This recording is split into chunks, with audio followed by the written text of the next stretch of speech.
ku dhawaad maalin kasta xubnaha qoysaska xanuunsanaya ayaa tagay isbitaalka Balbala si ay u helaan dabiibka xanuunka ay ka cabanayaan. Si wanaagsan ayaa loogu soo dhaweeyay dadka, waxaana ay helaan baaritaano kala duwan oo ay fidiyaan shaqaalaha caafimaadka ee isbitaalka oo kala biology, pathology iyo waliba microbiology. Isbitaalka Balbala lagu magacaabo Dr. Shiko ayaa ah isbitaalka kaliya ee fidiya amba sameeya baaritaano tayo sare leh marka la barbar dhigo amba loo eego isbitaalada kale ee caasimadda. Waxaana yaala shaybaarka diagnostic oo ah shaybaadh casri ah oo lagu baaro dadka qaba sida xanuunka kansarka. Marka la isbarbar dhigo waqtigii hore iyo iminka, isbitaalka waa mid aad u sareeya qalabkiisa caafimaad ee yaala, waana mid casri ah oo tayo sare leh si looga faa'iideeyo dadka isla markaana shaybaadh casri ah u helaan.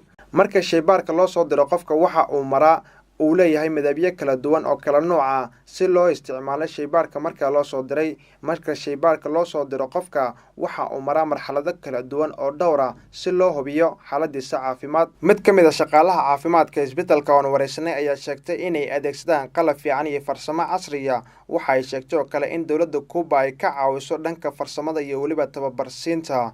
Dowladda Kuuba ayaa Djibouti la garab joogta taageerada kasta oo dhanka caafimaadka oo xiriir wanaagsan uu ka dhaxeeyo. Agaasimaha guud ee isbitaalka Balbala Dr. Xuseen ayaa aad ugu faraxsan in isbitaalka uu mid casri ah isla markaana qalab casri ah oo qalabaysan uu ku hawlgali karo shaybaadh casri ah si looga hortago xanuunka. Isbitaalka ayaa ah mid buuxinaya baahida dadka xanuunsanaya oo si degdeg ah looga soo jawaabi karo. Qalabka shaybaarka ee isbitaalka Balbala ee Dr. Shiko yaala ayaa qalab casri ah oo loogu talagalay in lagu falaqeeyo xanuunada kala duwan ee dadka. Lacag badan ayaa ku baxday qalabkan shaybaarka casriga ee isbitaalka Balbala yaala, ayuu yiri Dr. Shiko. Waxaana aan nasiib u helnay inaan noqono isbitaalka kaliya ee isticmaala qalabkan casriga ee baahideeda dadka reer Djibouti ay aad uga baahnayeen, isla markaana uu sheegay inay markasta diyaar u yihiin in looga faa'iideeyo. Shaybaarka ayaa midda ugu muhiimsan ee dhakhtarka ku shaqeeyo, waxaana aan dadkaan u sheegaynaa in shaybaarka dhakhtarka Balbala uu yaala uu yahay mid casri ah oo wax kasta ay uga bogan karaan.